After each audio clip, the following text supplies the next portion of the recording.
bank stocks are under fresh pressure, and gold is sitting just below $5,000 an ounce. And most people watching the headlines are getting the story completely backwards. They're blaming tariffs. They're blaming geopolitics. A few people are even blaming the Fed transition. But if you follow the money carefully, something else is sitting right underneath all of that, quietly cracking. It has to do with private credit, and it connects directly to what is happening to banks and gold right now in ways that mainstream financial media is almost entirely missing. Welcome to my channel. I am Bogdan, and this is exactly the kind of story this channel exists to tell, the one hiding behind the curtain while everyone stares at the stage. If you are new here and this is your first video, please subscribe and hit the like button. It genuinely helps other people see this content and find it when they need it most.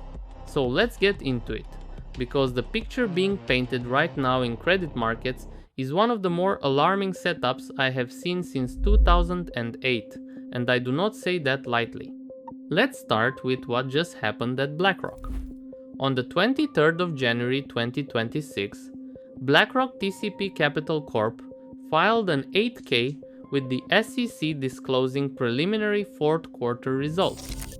According to that filing, the fund's net asset value per share was expected to come in between $7.05 and $7.09, down from $8.71 just 90 days earlier as of September 30, 2025. Let me translate that. That is a 19% destruction of net asset value in a single quarter. Not a year, one quarter. 6 portfolio companies alone, Edmentum, Razer, Celerax, HomeRenew, Helan, and InMobi, accounted for approximately 67% of that damage, or about $1.11 per share. The fund's stock then fell as much as 16.7% on January 26 New York trading. And over the past year, according to reporting from HedgeCo, TCPC shares have declined roughly 46%, with the fund now reportedly trading at a 25% discount to its own net asset value. Now, some people will say this is an isolated event. One fund, one bad quarter. Draw your own conclusions. But here is why I think that reading misses the forest completely. BlackRock TCP Capital is what's called a business development company, a publicly traded vehicle that makes loans to middle market, often below investment grade companies. These are exactly the kinds of borrowers at the heart of the private credit boom. And critically, as Morningstar reported in late January, the fund was leveraged at more than 230% of what its underlying portfolio would have been without borrowed money. That means when valuations moved against the fund, losses were amplified dramatically. Without that leverage, according to Morningstar's analysis, the same underlying portfolio stress would have produced something closer to an 8% loss. Painful but survivable. The 19% hit was leverage doing its silent work. And where did that borrowed money come from? This is where it connects directly to commercial banks. According to reporting from CNBC in January, part of the private credit boom has been funded by commercial banks themselves. Banks lend to hedge funds, asset managers, and shadow banking players who then turn around and deploy that capital into private credit loans. According to analysis from analysts at A-Invest, US banks' private credit loan exposure is reportedly nearing $300 billion. So when private credit funds start reporting blowups, and we are now seeing a string of them, the losses do not stay neatly inside those funds. They carry bank exposure with them. Let me be clear about something. I am not alleging that any specific bank is in imminent danger. I am not a financial advisor, and none of this is investment advice. What I am saying is that the architecture of this system, where commercial banks seed shadow lenders who then make leveraged loans to risky borrowers, rhymes very closely with how the subprime machine worked going into 2008. According to Matthew Piepenburg, a partner at Von Greyer's and a former banker himself, writing on the 19th of February 2026 for King World News, this is precisely the pattern recognition that most mainstream commentators are missing right now. Now let's go one level deeper, because the BlackRock TCP Capital story is one domino, but not the only one. In September and October of 2025, two private credit-backed companies, subprime auto lender Tricolor and auto parts supplier First Brands Group, filed for bankruptcy. These were exactly the kinds of borrowers that private lenders had extended capital to when traditional banks pulled back after post-2008 regulations tightened their lending standards. Jamie Dimon, the CEO of JP Morgan Chase, reportedly responded to those bankruptcies in October 2025 with a very specific phrase. He said that when you see one cockroach, there are probably more. A month later, Jeffrey Gundlach, the so-called Bond King and CEO of Double Line Capital, reportedly called private credit loans garbage loans and predicted that the next financial crisis will emerge from this market. These are not fringe observers. These are two of the most watched voices in global credit markets. According to Morningstar DBRS, writing in December 2025, weakening profit margins at private credit borrowers globally will likely lead to further loan defaults in 2026. Their analysts describe the situation as margin compression that, rather than easing, is actually getting worse.